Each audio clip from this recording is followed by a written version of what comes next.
മോദി സർക്കാരിന്റെ തൊഴിലാളി കർഷക നയങ്ങൾക്കെതിരായ ദേശീയ പണിമുടക്ക് രാജ്യത്തിന്റെ ഒറ്റക്കെട്ടായ പ്രതിഷേധമായി മാറി. 10 തൊഴിലാളി യൂണിയനുകൾ തൊഴിലാളി വിരുദ്ധമായ തൊഴിൽ ചട്ട ഭേദഗതി അടക്കമുള്ള ആവശ്യങ്ങൾ ഉന്നയിച്ച് പ്രഖ്യാപിച്ച പണിമുടക്കിൽ പൊതുജനങ്ങളും കൈകോർത്തു.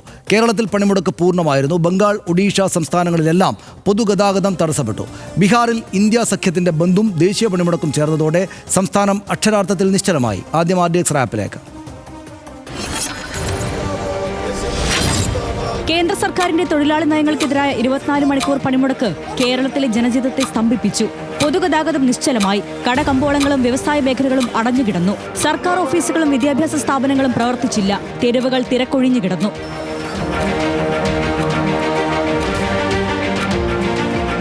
സർവീസ് നടത്താൻ ശ്രമിച്ച KSRTC ബസ്സുകൾ സംസ്ഥാനത്ത് പലയിടത്തും സമരാനുകൂലികൾ തടഞ്ഞു. തുറന്നു പ്രവർത്തിച്ച സർക്കാർ ഓഫീസുകളും ബാങ്കുകളും കമ്പോളങ്ങളും അടപ്പിക്കാനെത്തിയതും സംഘർഷ സാഹചര്യമുണ്ടാക്കി. വിവിധ ഇന്ത്യൻ നഗരങ്ങളെ ദേശീയ പണിമുടക്ക് കാര്യമായി ബാധിച്ചു. വോട്ടർ പട്ടിക പരിഷ്കരണത്തിനെതിരായ ബീഹാർ ബന്ദിനൊപ്പമുള്ള ദേശീയ പണിമുടക്ക് സംസ്ഥാനത്തെ നിശ്ചലമാക്കി.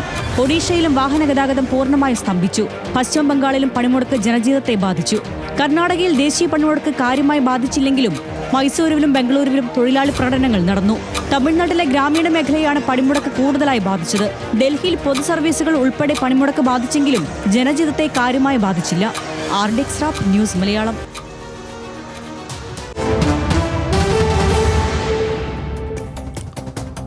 ചില പ്രതികരണങ്ങൾ കൂടെ കണ്ടുപോകാം. പണിമുടക്കുന്നവരെ വെല്ലുവിളിച്ചാൽ പ്രതികരണം ഉണ്ടാകുമെന്നാണ് വാഹനം തടയലുമായി ബന്ധപ്പെട്ട സംഘർഷങ്ങളിൽ LDF കൺവീനർ TP രാമകൃഷ്ണൻ ഇന്ന് പറഞ്ഞത്. അത് നമുക്ക് കേൾക്കാം. 5 മാസക്കാലത്തെ പ്രചരണത്തിന്റെ ഭാഗമായി എല്ലാ വിഭാഗം ആളുകളോടും ഞങ്ങൾ അഭ്യർത്ഥിച്ചിട്ടുണ്ട്. ഈ പണിമുടക്കുമായിട്ട് സഹകരിക്കണം.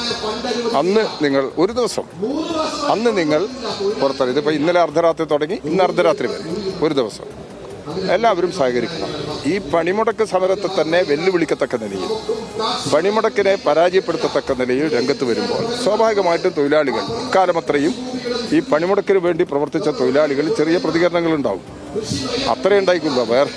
വേറെ ആക്രമണവും അതുപോലുള്ള സംഭവങ്ങളൊന്നും ഇതിന്റെ ഭാഗമായി. INTUC മറ്റ് സംസ്ഥാനങ്ങളിൽ പണിമുടക്കുമായി സഹകരിച്ചെങ്കിലും കേരളത്തിലെ സമരത്തിൽ നിന്ന് വിട്ടുനിന്നതിനെ CITU സംസ്ഥാന ജനറൽ സെക്രട്ടറി എളമരം കരീം വിമർശിച്ചു. ഈ പണിമുടക്കിന് ആഹ്വാനം നൽകിയ സംഘടനകളിൽ ഒന്നാം പേര് INTUC ആണ്. INTUC, AITUC, HMS, CITU ഇങ്ങനെയാണ് അതിൻ്റെ ക്രമം. INTUC കേരളത്തിൽ സംയുക്ത സമരസമിതിയുടെ ഭാഗമായിരുന്നു. എന്നാൽ അങ്ങനെ തുടരേണ്ടതില്ല എന്ന് അവരോട് കോൺഗ്രസ് ആവശ്യപ്പെട്ടു എന്നാണ് ഞങ്ങൾ മനസ്സിലാക്കുന്നത്. മോദി സർക്കാരിൻ്റെ തൊഴിലാളി വിരുദ്ധ നയങ്ങൾക്കെതിരായ സമരം ചെയ്യുന്നതിന് കോൺഗ്രസിന് എന്താണ് ഇത്ര വിരോധം എന്ന് മനസ്സിലാകുന്നില്ല.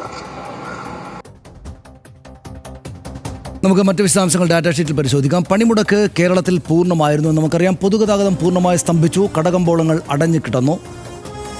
വ്യവസായ, വാണിജ്യ, ബാങ്കിംഗ് മേഖലകളെല്ലാം പൂർണ്ണമായി തന്നെയും സ്തംഭിച്ചു. കേരളത്തിൽ ഡയസ്നോൺ പ്രഖ്യാപിച്ചെങ്കിലും സർക്കാർ ജീവനക്കാരും അധ്യാപകരും പണിമുടക്ക് സമരത്തിൽ പങ്കുചേർന്നു. ഭൂരിപക്ഷം KSRTC ജീവനക്കാരും സമരത്തിൽ പങ്കെടുത്തു. ചെറിയ വിവാദങ്ങൾ നേരത്തെ ഉണ്ടായിരുന്നെങ്കിൽ പോലും ചെറുകിട കച്ചവടക്കാർ, ഓട്ടോ ടാക്സി ഡ്രൈവർമാർ, തൊഴിലാളികൾ എന്നിവരെല്ലാം തന്നെ പണിമുടക്കിൽ പങ്കുചേർന്നു. ആശാ വർക്കർമാർ, അങ്കണവാടി, ഉച്ചഭക്ഷണ തൊഴിലാളികൾ അടക്കം സമരത്തിൽ പങ്കെടുത്തുവെന്ന് നമ്മൾ അറിയുന്നു. മലയോര മേഖലയിലും തീരദേശത്തും തോട്ടം മേഖലയിലും പണിമുടക്ക് പൂർണ്ണമായിരുന്നു എന്നെല്ലായിടത്തുള്ള റിപ്പോർട്ടുകൾ സൂചിപ്പിക്കുന്നു. കേരളത്തിലെ സംഘടിത, അസംഘടിത മേഖലകളിൽ പൊതുപണിമുടക്ക് പൂർണ്ണമായിരുന്നു എന്ന് തന്നെ പറയാം. സർവീസ് നടത്തിയ KSRTC ബസ്സുകൾ തടഞ്ഞു.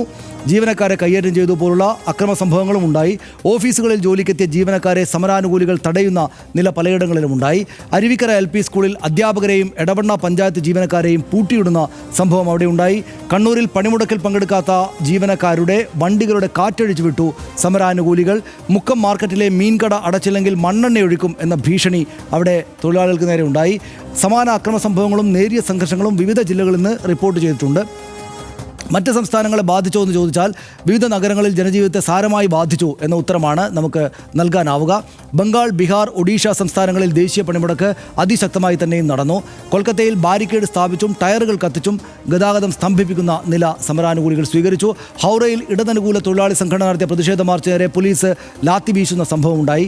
ബീഹാർ ബന്ദിനൊപ്പം ദേശീയ പണിമുടക്ക് കൂടിയായപ്പോൾ സംസ്ഥാനം സമ്പൂർണ്ണമായിട്ടും ബീഹാർ നിശ്ചലമായിരുന്നു. ഭുവനേശ്വറിൽ ദേശീയപാത ഉപരോധിച്ചു. കർഷകരടക്കം ഐക്യദാർഢ്യം പ്രഖ്യാപിച്ചു എന്ന് നമ്മൾ കാണുന്നു.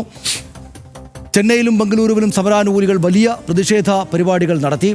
ചെന്നൈയിൽ പണിമുടക്ക് ഭാഗികമായിരുന്നു. തമിഴ്നാട്ടിലെ ഗ്രാമപ്രദേശങ്ങളെ കാര്യമായി ബാധിച്ചുവെന്ന് നമ്മൾ കാണുന്നു. തെലങ്കാനയിൽ കടകമ്പോളങ്ങൾ പൂർണ്ണമായി തന്നെ അടഞ്ഞുകിടന്ന അവസ്ഥയിലാണ്. ഡൽഹിയിൽ നിരത്തിലിറങ്ങിയ വാഹനങ്ങൾ തൊഴിലാളി സംഘടനകൾ തടയുന്ന സാഹചര്യമുണ്ടായി. ജാർഖണ്ഡിൽ AITUCയുടെ നേതൃത്വത്തിൽ പ്രതിഷേധ മാർച്ച് നടന്നു. വാഹനങ്ങൾ തടഞ്ഞു. ബാങ്കിങ്, ഇൻഷുറൻസ്, പോസ്റ്റൽ മേഖലകളെയും പണിമുടക്ക് കാര്യമായി തന്നെയും ബാധിച്ചിട്ടുണ്ട് എന്നാണ് നമ്മൾ കാണുന്നത്. കേരളത്തിൽ സമ്പൂർണ്ണമായിരുന്നു. ദേശീയ തലത്തിൽ ഭാഗികം എന്ന് പറയാവുന്ന നിലയുണ്ട്. പക്ഷേ എങ്കിലും എനിക്ക് തോന്നുന്നു മുൻകാലങ്ങളിനേക്കാൾ കൂടുതൽ ദേശീയ തലത്തിലെ മാധ്യമങ്ങൾ നല്ല പ്രാതിനിധ്യം കൊടുത്തു. സമരം നല്ല നിലക്ക് റിപ്പോർട്ട് ചെയ്തതെന്നാണ് ഞാൻ വൈകിട്ട് പരിശോധിച്ചപ്പോൾ. ഓൺലൈൻ മാധ്യമങ്ങളാണെങ്കിലും എന്ന് വെച്ചാൽ വലിയ പത്രങ്ങളുടെയും ടെലിവിഷൻ ന്യൂസ് ചാനലുകളുടെയും ഓൺലൈൻ സൈറ്റുകൾ പരിശോധിക്കുമ്പോൾ കാണുന്നത്. അപ്പോൾ ഒരു ഉന്നയിച്ച ആവശ്യങ്ങൾ ശ്രദ്ധയിൽപ്പെടുത്താൻ മാത്രമുള്ള ശക്തിയുള്ള സമരമായി മാറി എന്ന് കാണണ്ടേ?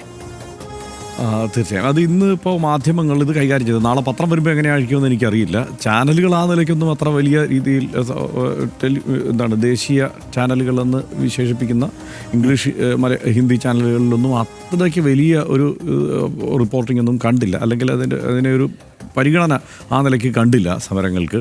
പക്ഷേ സനീഷ് നേരത്തെ പറഞ്ഞതുപോലെ ഓൺലൈനിലൊക്കെ പരിശോധിക്കുമ്പോൾ നമ്മൾ ഈ പ്രധാനപ്പെട്ട മാധ്യമങ്ങളുടെ തന്നെ ഓൺലൈനിൽ തരക്കേടില്ലാതെ രാജ്യമെമ്പാടും നടന്ന സമരത്തെ ആ ഒരു പ്രാതിനിധ്യം അതിന് നൽകിയിട്ടുണ്ട് ആ സ്ഥാപനങ്ങളെല്ലാം. പക്ഷേ എനിക്കതിനകത്ത് കൗതുകകരമായ കാര്യം എന്താണെന്ന് ചോദിച്ചാൽ കേരളത്തിൽ മാത്രം നടന്ന സമരമാണ് ഇത് എന്നാണ് കേരളത്തിലുള്ള ടെലിവിഷൻ ചാനലുകളൊക്കെ കണ്ടപ്പോൾ എനിക്ക് തോന്നിയത്. നമ്മൾ ഒഴികെ. കാരണം നമ്മളിന്നിപ്പോൾ ഈ നിരക്ക് എടുക്കുന്നത് എന്തൊക്കെയാണ് സമരത്തിൻ്റെ ആവശ്യങ്ങൾ എന്നത് സംബന്ധിച്ച് ഇന്നലെ നമ്മൾ വിശദമായി ചർച്ച ചെയ്തതാണ്. ലേബർ കോഡ് പിൻവലിക്കുക എന്നതടക്കം എന്തുകൊണ്ടാണ് ആ ലേബർ കോഡ് ഈ കുഴപ്പമാണ് എന്ന് 25 കോടിയോളം വരുന്ന തൊഴിലാളികൾ പറയുന്നത് എന്നതടക്കമുള്ള വിഷയങ്ങൾ നമ്മൾ പറഞ്ഞതാണ്. ഇതിലൊരു കാര്യമുണ്ടല്ലോ സനീഷ്, നേരത്തെ ദ ഹിന്ദു പത്രത്തിൻ്റെ ഡെപ്യൂട്ടി എഡിറ്റർ പ്രഗീഷ് ഒരു ഹിന്ദുവിൽ തന്നെ ഒരു ലേഖനം എഴുതിയിരുന്നു. അതായത് മുമ്പൊക്കെ തൊഴിലാളി സംഘടനകളുടെ ഒരു വാർത്താ സമ്മേളനം ഡൽഹിയിൽ വിളിച്ചാൽ മുഴുവൻ മാധ്യമങ്ങളും അവിടെ ഉണ്ടാവും.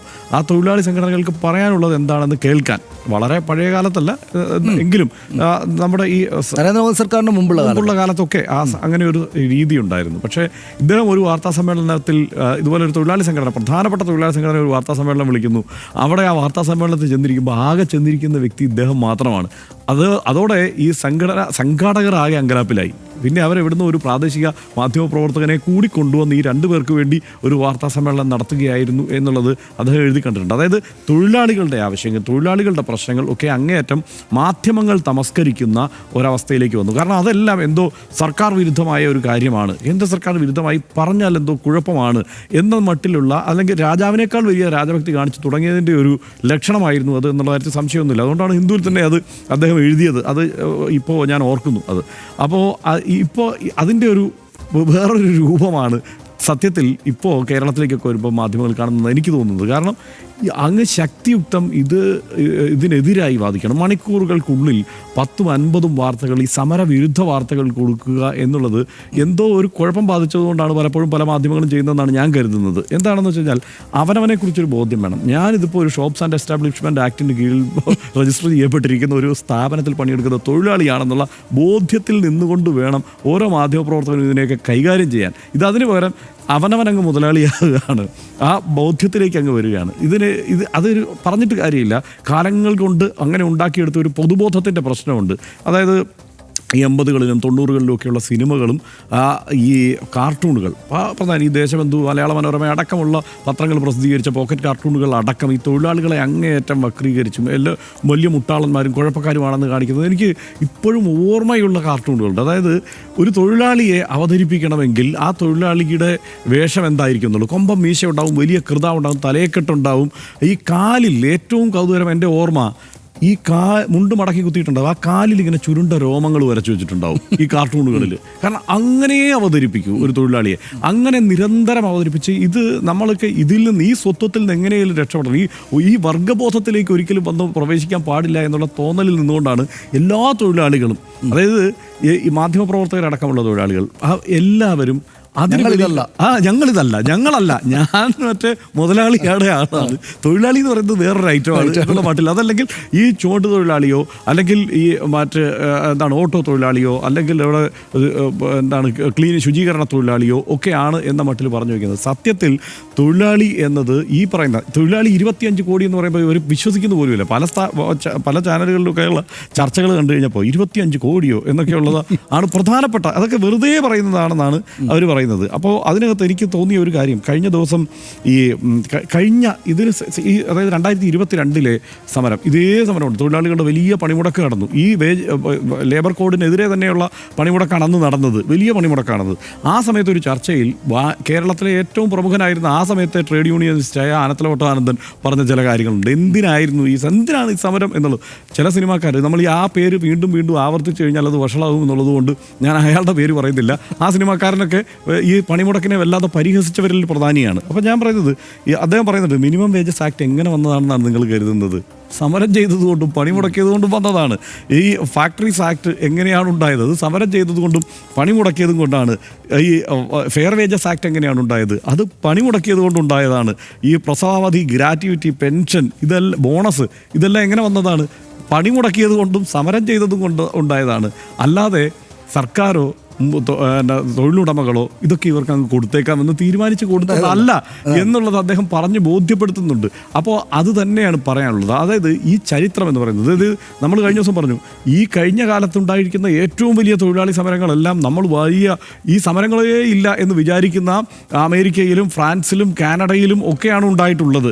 ഇവിടെ ഈ ഇന്ത്യയിൽ ഏറ്റവും വലിയ തൊഴിലാളി സമരങ്ങൾ ഉണ്ടായിട്ടുള്ളത് ഈ കഴിഞ്ഞ വർഷം 2024 എടുത്ത് പരിശോധിച്ചാൽ ഏറ്റവും വലിയ തൊഴിലാളി സമരങ്ങൾ ഹരിയാനയിലും മഹാരാഷ്ട്രയിലും കർണാടകത്തിലും ഒക്കെയാണ് ഉണ്ടായിട്ടുള്ളത്.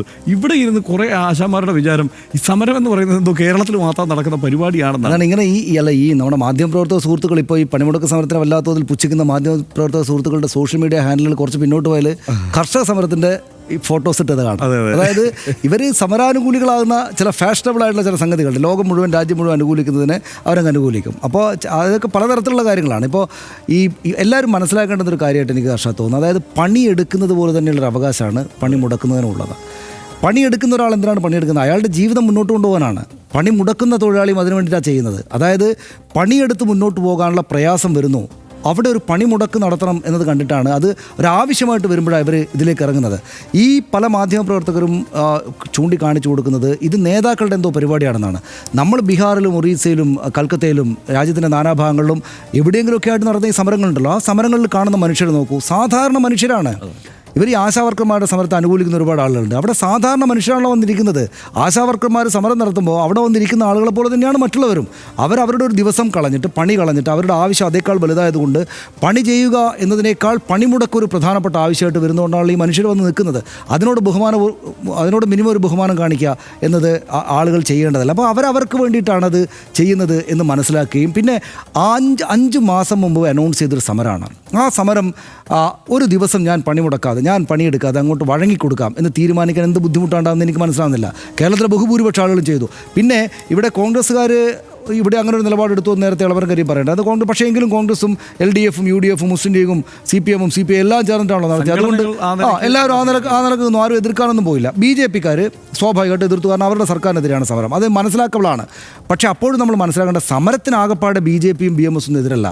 അവർ ഈ സർക്കാർ വരുന്നതിന് മുമ്പ് കർഷകന് ഓർമ്മയുണ്ടാവില്ല, ആ ഇമേജ് ഓർമ്മയുണ്ടാവും. അതായത് ഗ്യാസ്, ഇന്ധന വില കൂടിയപ്പോൾ ഗ്യാസ് എടുത്തിട്ടും ഗ്യാസിൻ്റെ കുറ്റിയെടുത്ത് ചുമലിൽ വെച്ചിട്ടും സ്കൂട്ടർ തള്ളിക്കൊണ്ടുമൊക്കെ നമ്മുടെ കേന്ദ്രമന്ത്രിമാർ വരെ സമരം നടത്തിയിട്ടുണ്ട്. അപ്പോൾ സമരം എന്നതൊരു ജനാധിപത്യ പ്രക്രിയയിൽ ഏറ്റവും പ്രധാനപ്പെട്ട ഒരു സംഗതിയാണ് എന്ന് ആരും പറയുന്നില്ല.